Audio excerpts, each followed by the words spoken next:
My son Michael was only 19 when he put on his Army uniform for the first time.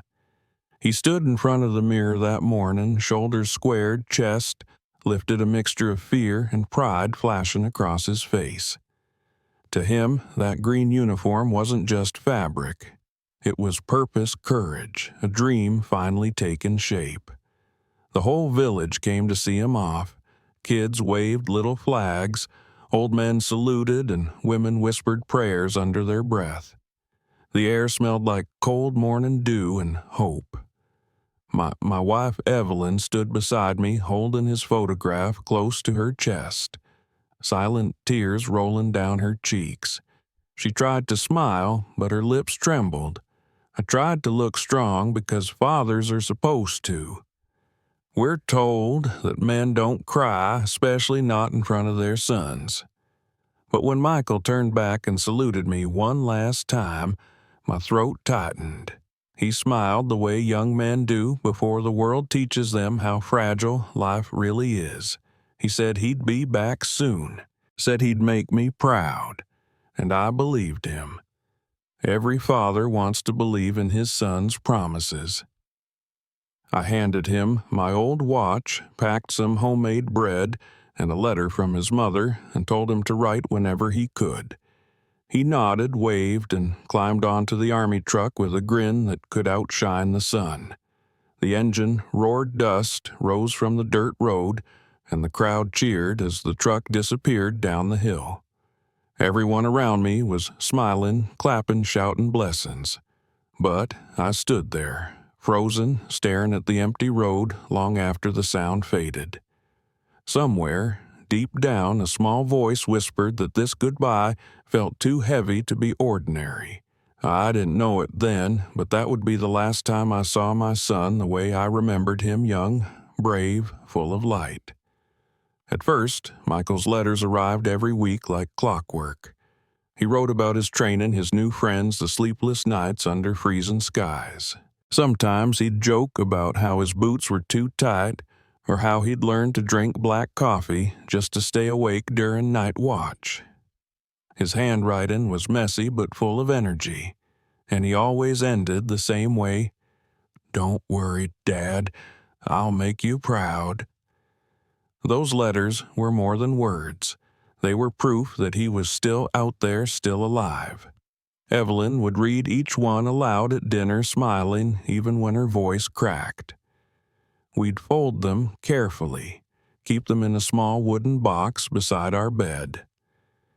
That box became our treasure, our reminder that the world beyond our doorstep still held a piece of our boy.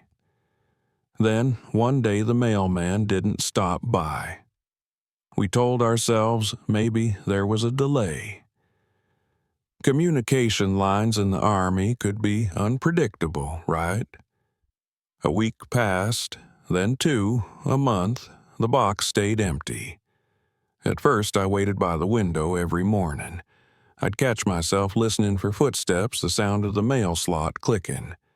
But silence grew heavier each day. It wasn't the kind of silence that comes from distance, it was the kind that feels like the air before a storm. Evelyn kept setting the table for 3. She'd light a candle every night beside his photo, whispering small prayers into the flame. Sometimes I'd catch her folding his old jacket, pressing it against her face like it still carried his scent. I didn't have the heart to stop her. Then, one morning it happened. A single envelope arrived official, sealed with the Army crest. My hands shook as I opened it. The words blurred before I could finish reading. Evelyn's face went pale. The candle by the photo flickered. Missing in action. 3 words, printed in bold, sharp enough to cut through everything we had left. Not dead, not alive, just missing. I stared at that paper until the ink started to swim before my eyes. It felt unreal, like a nightmare written in neat, official language. Evelyn sobbed quietly beside me, and I stood there, unable to move. People always say that no news is good news. But sometimes no news is the beginning of the worst kind. That night we didn't speak. The house felt too big, too cold. I kept the letter in the same wooden box that once held his words, the ones filled with laughter and dreams. Only this time it was a piece of paper that carried nothing but silence. Every morning Evelyn would open the front door and stand there for a moment just looking down the road. She said it was to let the sunlight in, but I knew better. She was waiting for footsteps, for a letter, for something, anything that could tell her our boy was still out there. Every evening she set the table for 3.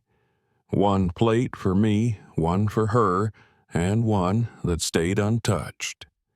She'd ladle soup into the empty bowl as if Michael might walk in at any second, smiling and hungry after a long day. When I told her it wasn't necessary, she just shook her head softly and said, "Hope doesn't need permission." At night she lit the lamp by the window. It was small, old, and burned weakly, but it never went out.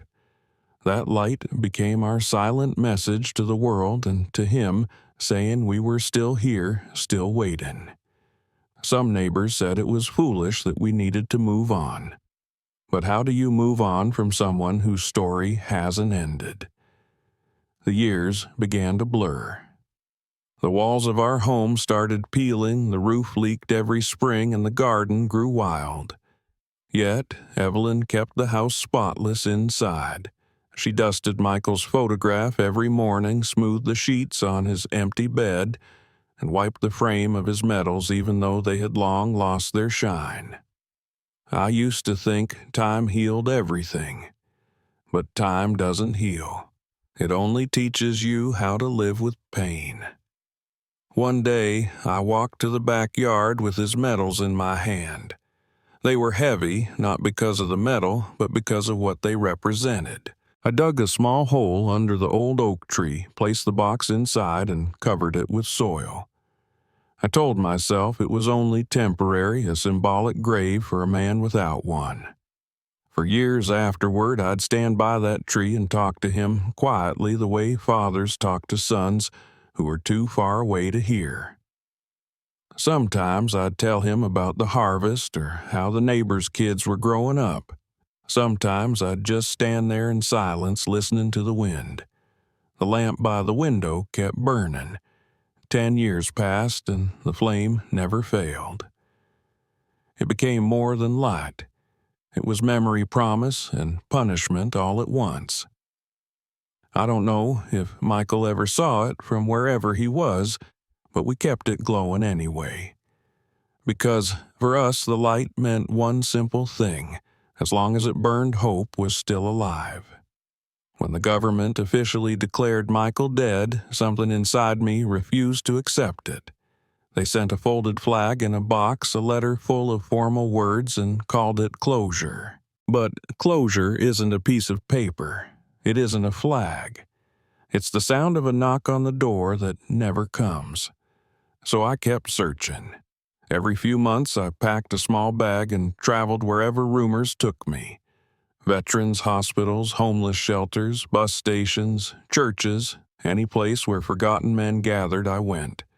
I showed strangers his photo, asked if they had seen a soldier with eyes like his with a scar above his brow. Most shook their heads. A few said, maybe. Those maybes kept me going. I met men who'd survived worse than death. Men who had come home but never really returned. Some slept under bridges, some talked to ghosts, some had faces that still carried the war long after it ended. Every time I saw one, I thought that could have been my boy. Back home, Evelyn was fading. The years had taken their toll. Her hands shook when she tried to light the lamp by the window, but she still did it every single night. She stopped talking about the future. Her world had narrowed to that one hope he'll come home someday. Those were her last words before she closed her eyes for good. I buried her under the oak tree near the spot where I'd hidden Michael's medals. For a long time, I just sat there, staring at the two places that held everything I loved. The silence was unbearable, the kind that presses on your chest until it hurts to breathe. After that, life became mechanical. I woke up, worked the fields, came home, ate alone, and sat by the window as the sun went down. The lamp still burned, but the house felt emptier than ever. No laughter, no footsteps, no one left to say his name. The world moved on. The neighbors stopped asking questions. Kids who once waved goodbye to Michael grew up, moved away, built lives of their own. The war became a chapter in history books, and my son became a name, buried in some forgotten file. I lived in a world that no longer waited for anyone, but I couldn't stop waiting. Not for news, not for a miracle, but for meaning. Sometimes I wondered if hope could become a kind of madness, something that keeps you breathing long after reason tells you to stop. Still, I waited. 35 years later, I found myself in a city that didn't know my name. I had come for a medical checkup, just another old man moving slowly through crowds that moved too fast. The air was cold enough to sting my lungs, and the sky hung low, heavy with winter. People hurried past, bundled in coats, eyes glued to their phones. Life had moved on, but I hadn't. When I left the hospital that morning, I decided to walk instead of taking the bus. My legs weren't what they used to be, but walking helped me think. It made me feel alive, even if only a little. I crossed streets I didn't recognize, passed storefronts full of light and warmth, and then stopped at a red light where a line of beggars sat on the sidewalk. Most people didn't look at them. They stepped over, around past like the poor were invisible. I was about to do the same until one of them lifted his head. That's when I saw them, those eyes. Even under the dirt, the matted hair, and the tangled beard, something deep in my body recognized what my mind refused to believe. I froze in the middle of the street as cars honked behind me. He looked up again, and for a second the noise of the city disappeared. His eyes were the same shade of brown I had memorized the day he left home in uniform. The same shape, the same sadness. Time had stolen everything else, his youth, his voice, his pride, but not those eyes. My chest tightened. My legs trembled. I wanted to move closer to call his name, but no sound came out. My body didn't believe what it saw, but my blood did. It was Michael. He looked away, first ashamed or maybe afraid, but I couldn't. My heart was pounding so hard it drowned out the world around me. I stepped closer, one careful step at a time, as if approaching a wild animal that might disappear if I moved too fast. He was thinner than I remembered, his clothes torn and layered with years of dust. His hands were cracked, his fingers stiff with cold. Scars traced his neck like faded lines from a story no one wanted to read. He flinched when I stopped in front of him. His lips trembled. His eyes darted, searching for escape. But then, slowly, recognition flickered like a match struggling to stay lit. We just stood there, staring. Father and son. Two ghosts meeting in the middle of a world that had forgotten them both. I wanted to speak, to say his name, to ask where he'd been, but the words stuck in my throat. The years between us felt like a wall too high to climb. He looked older than I did. His back hunched, his face hollow, his spirit worn thin. Yet, even in that broken shell, I saw the boy who once saluted me with pride and promised he'd make me proud. The traffic light turned green. Cars moved again. The city carried on as if nothing extraordinary was happening. But for me, time had stopped. 35 years of waiting, praying, hoping, and here he was, alive. But not the way I had dreamed. When I finally found the courage to sit beside him, the silence between us felt heavier than words could carry. The cold wind cut through the city that day, but the tremor in his hands came from something deeper. It wasn't the kind of shaking that comes from hunger or chill. It was the kind that comes from remembering too much. He spoke slowly, his voice rough, broken in places like an old radio barely catching a signal. He told me the convoy was ambushed in the mountains. Chaos, gunfire men screaming for help that never came. He was hit, dragged away, and taken to a camp that didn't officially exist. No records, no names, no mercy. He said it was a place where time stopped, where men forgot what day it was, where the line between being alive and being gone blurred into one endless nightmare. He survived there for years. He didn't say how many. Said the guards didn't call them by name, only by number. He'd almost forgotten his own. When the camp finally fell apart, he escaped. Barefoot, half blind, running through forests with nothing but a memory of home to guide him, but when he tried to return home, wasn't there anymore. He went from one government office to another, showing his scars, giving his name, pleading for recognition. But every door closed the same way the system had already declared him dead. His name was erased from the records, his life buried in paperwork and silence. He tried to explain, show them who he was, but the world doesn't believe ghosts. Without papers, he couldn't work, couldn't vote, couldn't even prove he existed. So he slipped through the cracks, one of thousands who'd given everything and been given nothing in return. He wandered from town to town, living under bridges, sleeping near bus stations, begging for food. People threw coins at him, never questions. To them, he was just another broken man on the street, another story they didn't want to hear. Then, one day, he made it back to our village. He said the houses looked smaller, older, like time had taken a bite out of everything. He asked about his parents. The neighbors told him we had both died waiting for him. He believed them. He walked away without saying a word and never looked back. When he said that part, his voice cracked for the first time. His eyes stayed fixed on the ground, and I saw tears gather on the edges of his lashes.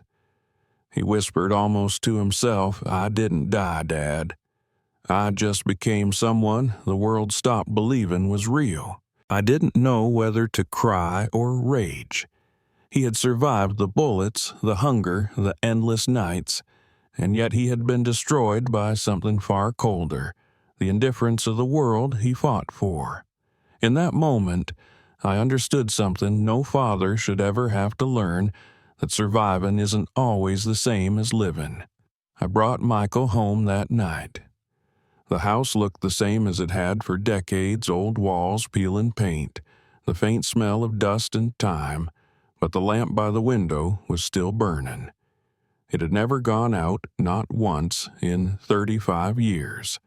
I kept it lit for him, a promise I refused to break. And now, finally, he was standing there under its light. The neighbors called it a miracle. Word spread fast through the village. People came from nearby towns just to see it for themselves, the father who waited and the son who returned. They took pictures, asked questions, and whispered words like hope and faith. Some even cried. But miracles are complicated things. From the outside they shine. Up close they bleed. Because the man standing in my doorway wasn't the boy who left. He was silent, withdrawn, flinching at every sound. When thunder cracked in the distance, he froze like he was back on the battlefield. A door creaking would make him jerk his head toward the noise, his whole body tensed as if waiting for danger. At first I thought time would fix it. I told myself he just needed rest, warmth, familiar walls.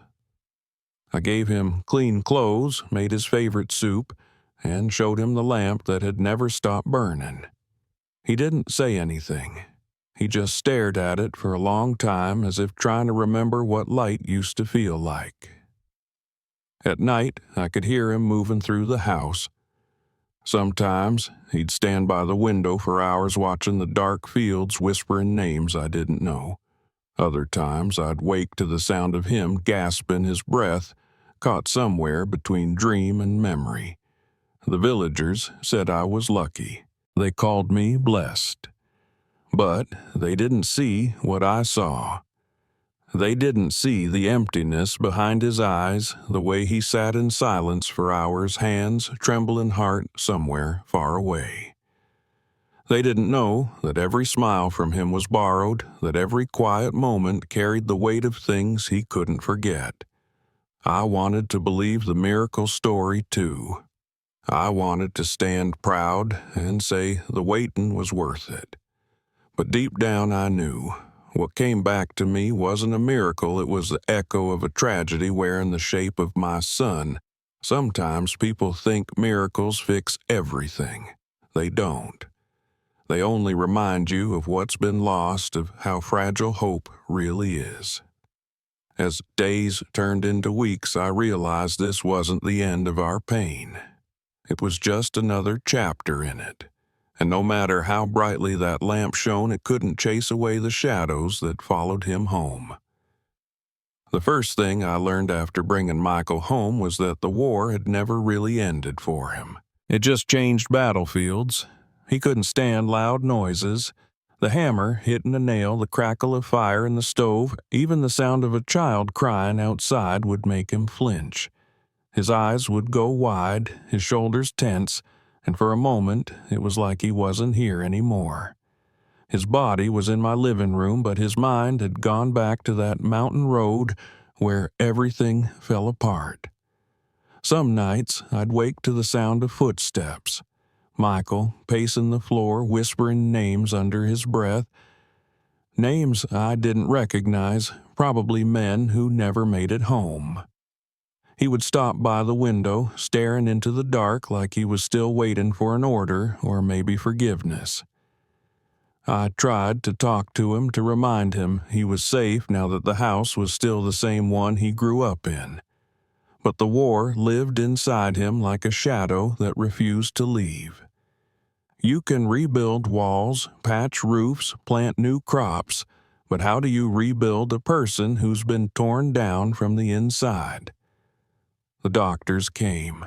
They said it was trauma, that recovery was possible with patience and time. They suggested medication, counseling, noise therapy. But how do you fix something you can't see? They didn't understand that the damage wasn't just in his mind, it was in his soul. They told me to give him space. I told them I'd been giving him space for 35 years. Waiting was the only thing I knew how to do. So I waited again.